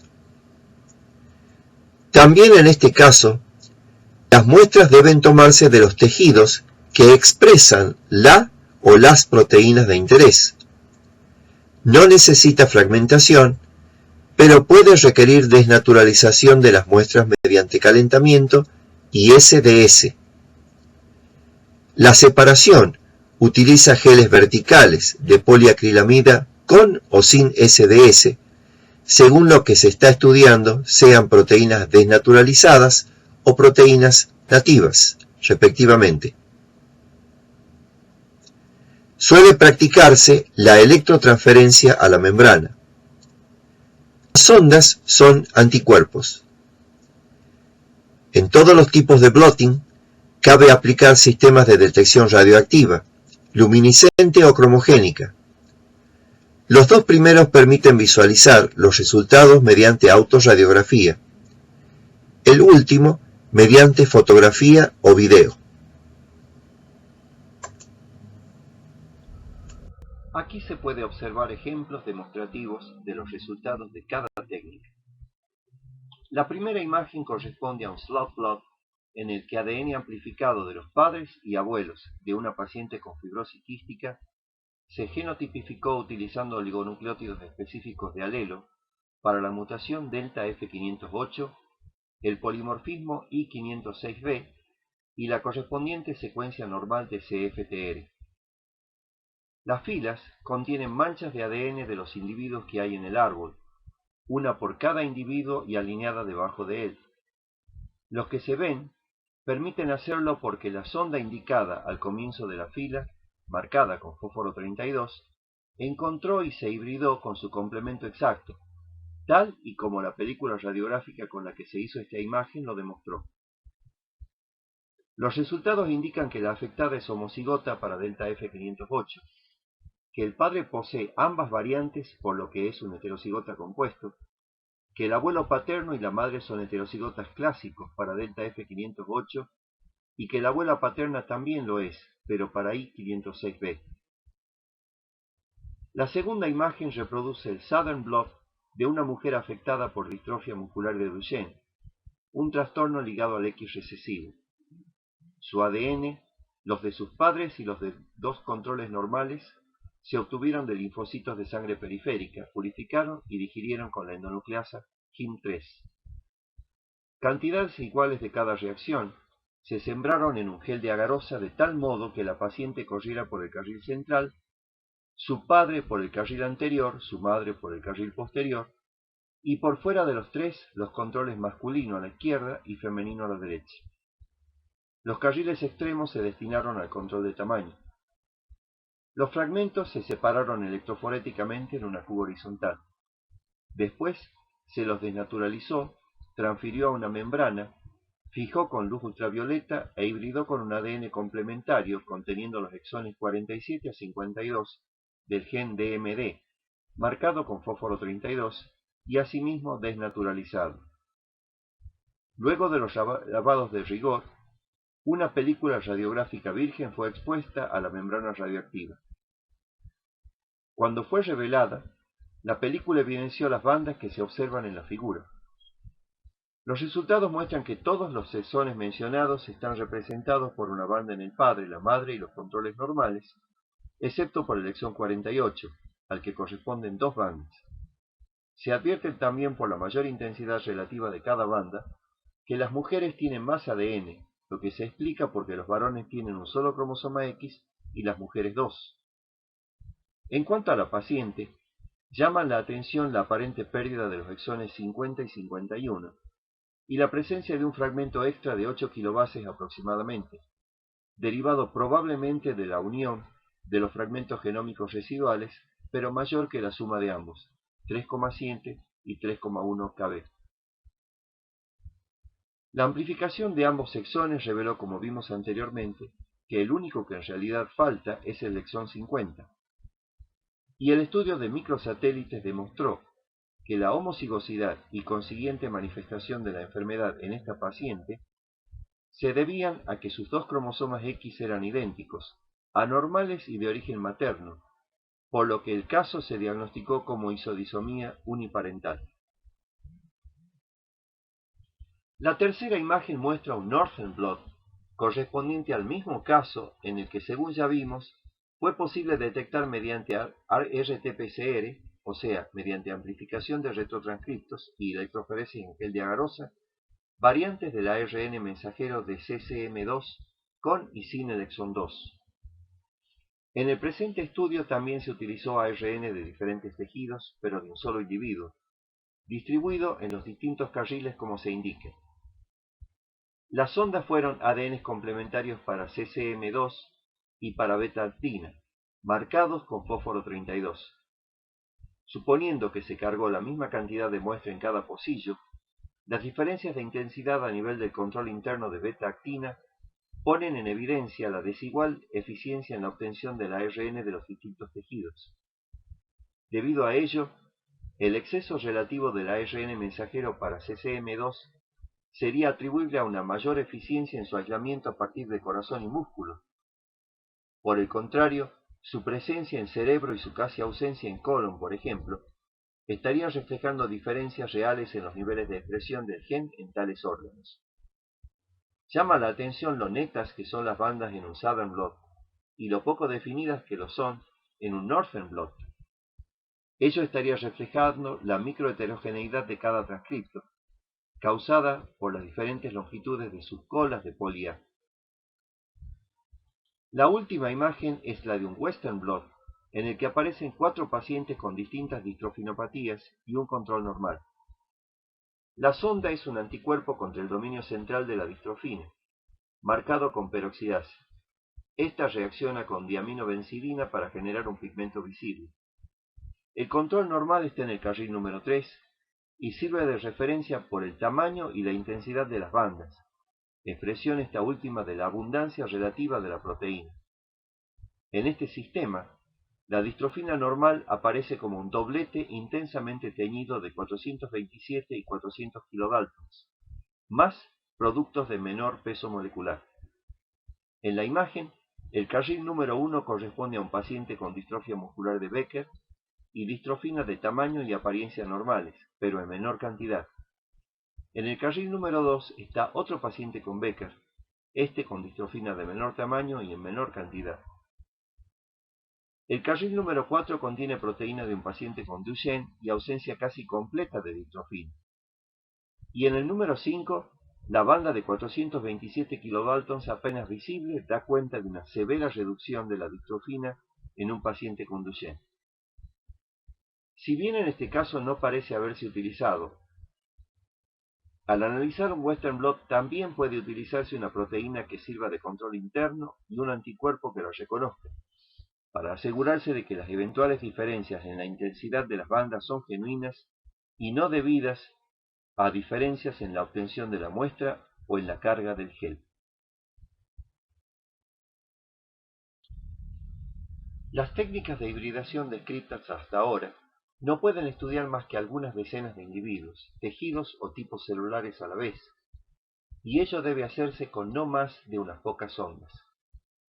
Si uno desea estudiar simultáneamente más blancos o más tejidos o tipos celulares, debe utilizar una estrategia diferente: fijar las sondas e hibridarlas con material marcado y en suspensión. Las sondas se disponen sobre una lámina de vidrio o plástico en arreglos bidimensionales de hasta varios millones de especies, denominados micromatrices. La hibridación de cualquiera de tales sondas con su blanco específico permite que la excitación del marcador anexo emita una señal, y el registro y análisis de ésta se realiza con equipo de detección e informático especializado. Existen varios tipos de micromatrices. Las micromatrices para hibridación genómica comparativa, CGH, de mayor resolución, utilizan oligonucleótidos de ADN relativamente largos como sondas.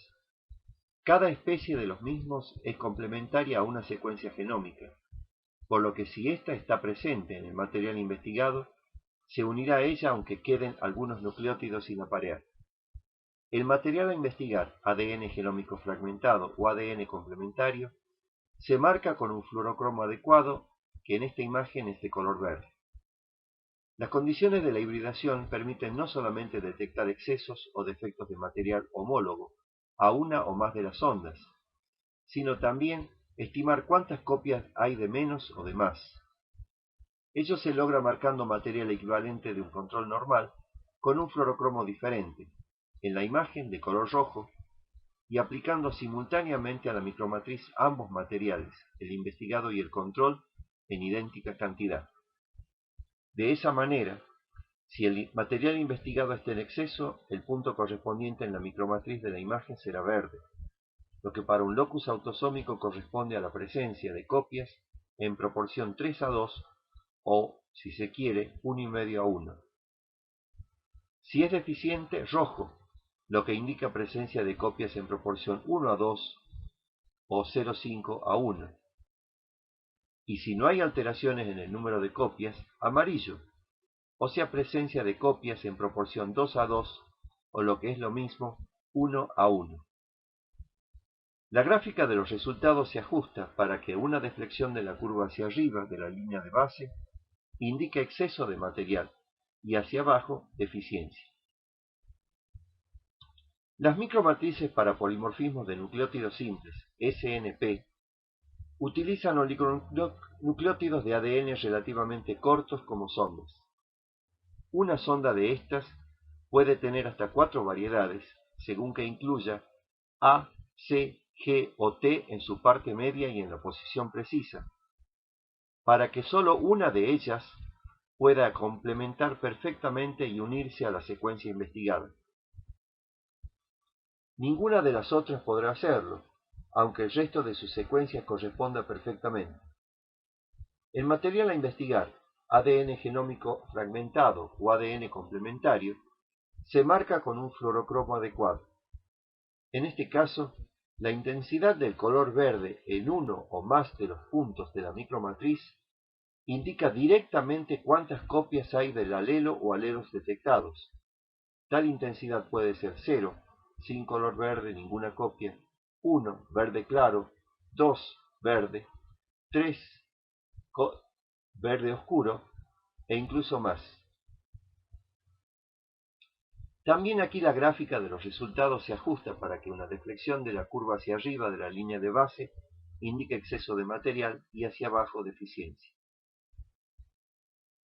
Las micromatrices analíticas para proteínas, AN, utilizan como sondas anticuerpos, antígenos, enzimas, péptidos, fragmentos monocatenarios de ADN o ARN, carbohidratos u otros ligandos orgánicos pequeños capaces de unirse a sus blancos con elevada afinidad y especificidad.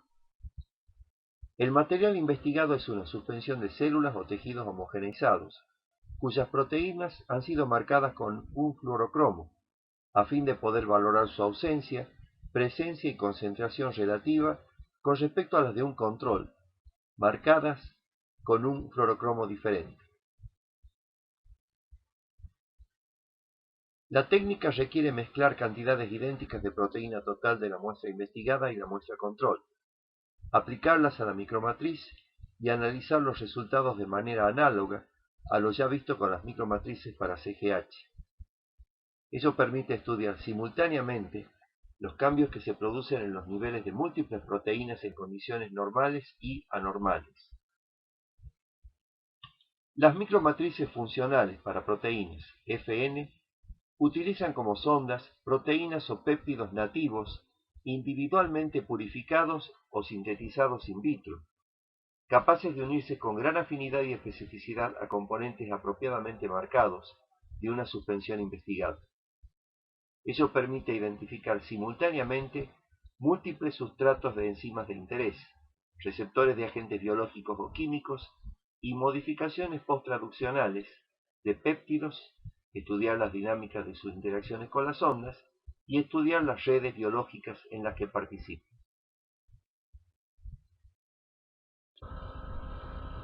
El último grupo de técnicas analíticas útiles en genética que vamos a considerar en esta clase es el de las técnicas de secuenciación automática del ADN. Las técnicas de secuenciación en general permiten conocer la estructura primaria o secuencia del ADN, del ARN previamente retrotranscripto o no a ADN complementario, e incluso de las proteínas, tema este último que no abordaremos hoy. La secuenciación automática de primera generación sigue siendo muy útil porque con su tasa de error del 0,1% es la más fidedigna, pero es mucho más laboriosa porque no puede estudiar más de 96 muestras de reacciones separadas, produce no más de 1200 nucleótidos de secuencia por reacción y su costo por nucleótido es muy superior al de las más modernas. Se basa en el procedimiento de Sanger, consistente en utilizar didesoxinucleótidos o DDNTPs carentes de los oxidrilos en 2' y 3', a fin de detener la síntesis de la cadena complementaria a la que se está utilizando como molde. Como en toda síntesis de ADN y además de tal molde, la obtención de suficiente cantidad del cual suele implicar fragmentación y o amplificación previas, en una reacción de secuenciación hay que incluir un cebador, los 4 desoxinucleótidos trifosfato o DNTPs, uno de los 4 DDNTPs en proporción 1:100, con el DNTP correspondiente si se utiliza fósforo 32 como marcador y 4 reacciones paralelas, o todos ellos en idénticas proporciones, si cada uno lleva un fluorocromo diferente y se utiliza una única reacción. Magnesio, el buffer y una polimerasa de ADN adecuada. Una vez puesta en marcha, en la reacción de secuenciación comienzan a sintetizarse múltiples cadenas. En una minoría de ellas, la síntesis se detiene al introducirse un DDNTP, pero en las demás prosigue. El proceso se repite una y otra vez y va dejando en el camino fragmentos de ADN marcados que difieren entre sí por un solo nucleótido. Terminada la síntesis, un gel de poliacrilamida y urea, capaz de resolver tal diferencia, permite separarlos. En la primera imagen se presenta a la izquierda un gel en el que se corrieron en paralelo 4 reacciones de secuenciación con fósforo 32 y diferentes DDNTPs identificados al pie. A su derecha aparece otro gel en el que una idéntica serie de fragmentos se obtuvo en una reacción única con los 4 DDNTPs marcados con fluorocromos diferentes, y el cromatograma correspondiente, en el que a cada fragmento corresponde una curva del color adecuado. La flecha roja marca el sentido de la migración electroforética, de abajo hacia arriba, con los fragmentos más pequeños en la parte superior. La flecha verde, por su parte, indica cómo debe leerse la secuencia, de arriba hacia abajo. El resultado de los dos métodos es el mismo y corresponde a la secuencia que se lee entre los dos genes. La segunda imagen muestra una variante de utilidad para identificar metilcitocinas, basada en que la exposición de una molécula de ADN al disulfito por un cierto tiempo y antes de la fragmentación y o amplificación reemplazará las citocinas no metiladas por uracilos. De esa manera, la secuenciación de los amplicones derivados de las cadenas tratadas y no tratadas identificará timinas en los primeros y citocinas en los segundos, en las posiciones correspondientes a las citocinas, pero en ambos encontrará citocinas en las correspondientes a metilcitocinas originales. Con las plataformas de secuenciación automática de segunda generación, comenzó la era de la secuenciación de siguiente generación, NGS, o secuenciación masiva paralela, MPS. Los instrumentos de este tipo utilizan ámbitos de reacción miniaturizados, en los que los fragmentos a estudiar se ordenan bidimensionalmente y son capaces de monitorear la incorporación de nucleótidos en cada uno de ellos a medida que se va produciendo. La detección es posible porque la incorporación de cada nucleótido genera algún cambio físico-químico como emisión de luz, cambio de voltaje o fluorescencia, registrable mediante detectores ultrasensibles incorporados a las plataformas mismas. Ello redunda en un considerable ahorro de tiempo, reducción de los costos y aumento de la productividad, a costa de una pérdida de fidelidad que es compensada repitiendo decenas de veces la identificación de cada nucleótido. En estas plataformas, la fragmentación y amplificación del ADN o ADN complementario sigue la selección por tamaño de los fragmentos, su ligamiento con adaptadores, la construcción de genotecas ad hoc y recién la secuenciación. La imagen superior derecha esquematiza la secuenciación en un pirosecuenciador Roche 454, capaz de leer hasta 1000 bases con una tasa de error del 1%, realizar hasta 1 millón de lecturas y producir hasta 700 megabases de secuencia por corrida. Las moléculas de ADN a secuenciar con sus adaptadores, microesferas de captura, marrones en el gráfico, que en su superficie tienen múltiples copias de un cebador complementario a uno de los adaptadores, el cebador complementario al otro, y el resto de los componentes de la reacción, se emulsifican y amplifican en micelas individuales. Luego, la emulsión se rompe, el ADN se desnaturaliza y cada microesfera recubierta por millones de copias de la cadena de ADN derivada de la extensión de su cebador se ubica en uno de los 100.000 nanoporos hexagonales de una placa de picotitulación. El nanoporo se llena luego con nanoesferas amarillas, con sulfurilasa, luciferasa y sus sustratos, y con el resto de lo necesario para la secuenciación. Cuando la placa de picotitulación cargada es bañada por una suspensión de un determinado DNTP, en los nanoporos en los que las cadenas de ADN en extensión incorporan ese DNTP, se produce luz, la cual es registrada por una cámara de alta resolución. La placa es expuesta cíclicamente a suspensiones de cada uno de los 4 DNTPs, hasta que la secuencia se completa. No se utilizan ddNTPs. La imagen inferior derecha esquematiza la secuenciación en una plataforma Ion Torrent, capaz de leer hasta 400 bases con una tasa de error del 1,7%, realizar hasta 80 millones de lecturas y producir hasta 50 gigabases por corrida. En general, los procedimientos preliminares son similares a los que se acaba de describir. Lo novedoso es que en lugar de una placa de picotitulación, esta plataforma utiliza un chip con hasta 600 millones de nanoporos hexagonales. Cada uno de ellos está integrado a un microsensor capaz de detectar los pequeños cambios de voltaje que resultan de la incorporación de DNTPs durante la síntesis. Las plataformas de secuenciación automática de tercera generación hicieron posible leer secuencias mucho más largas, prescindir de la amplificación preliminar y detectar modificaciones epigenéticas. La última imagen esquematiza la plataforma PacBio, la cual trabaja con moléculas individuales distribuidas en nanoporos, a los que previamente se fijó la polimerasa, y detecta la incorporación de nucleótidos en tiempo real mediante fluorescencia. Esta plataforma permite leer hasta 20.000 bases, si bien lo hace con una tasa de error de casi el 13%, realizar 100.000 lecturas y producir hasta 2,8 gigabases de secuencia por corrida.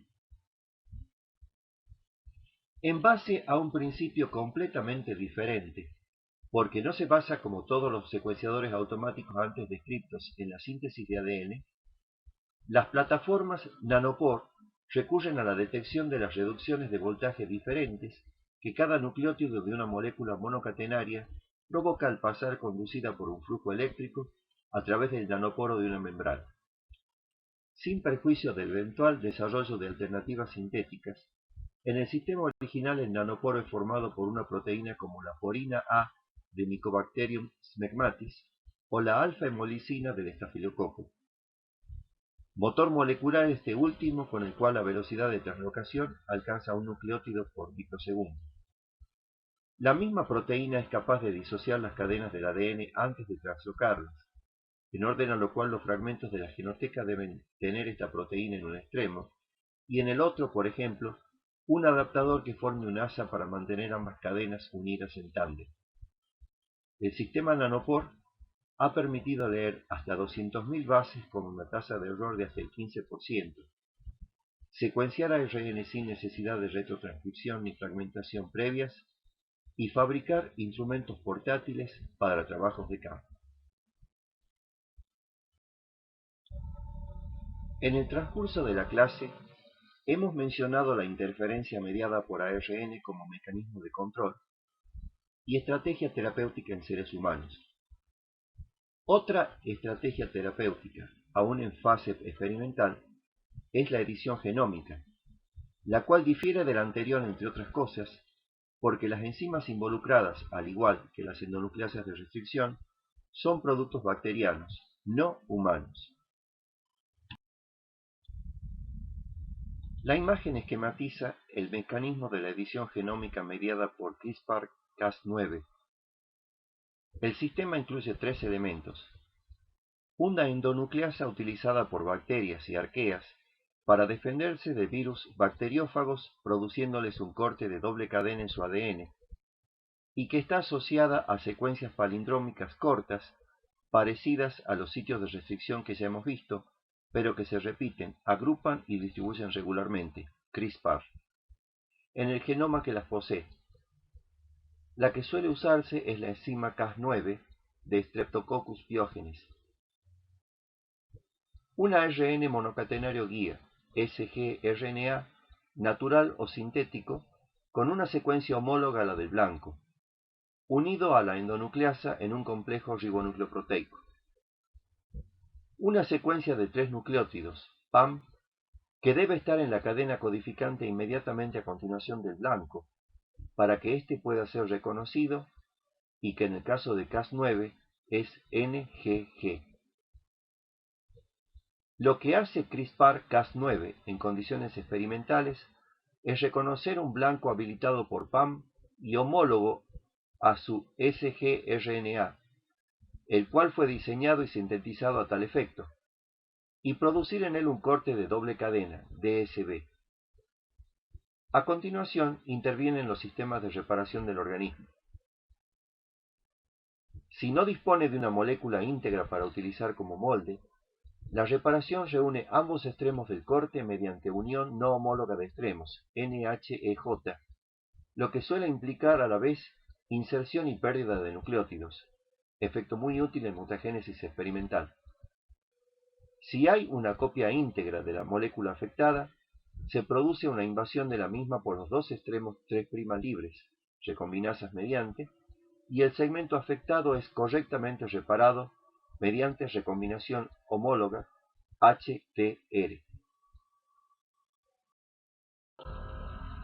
Para terminar, y como venimos haciendo hasta ahora, listamos aquí algunos sitios web de interés.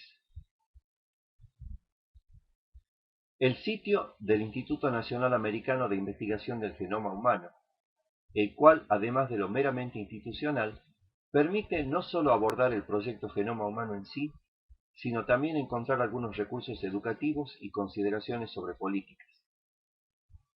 El sitio de la Biblioteca Nacional de Medicina Americana sobre el Genoma Humano, con un pequeño catálogo de recursos útiles para el investigador y el especialista. Un sitio del laboratorio de Cold Spring Harbor, con toda una serie de animaciones que incluye varios de los temas que vimos hoy. Otro sitio del mismo laboratorio, con un catálogo de animaciones sobre experimentos clásicos de genética, adecuadamente contextualizados, y un tercer sitio de acceso registrado pero gratuito, con diversos recursos pedagógicos.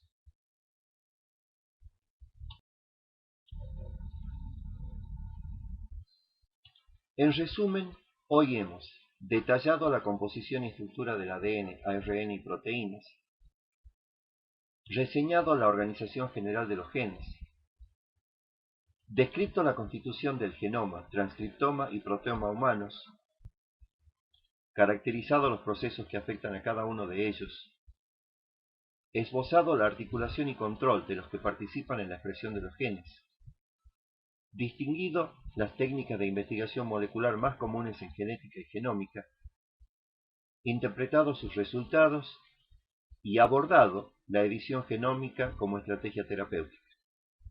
Muchas gracias.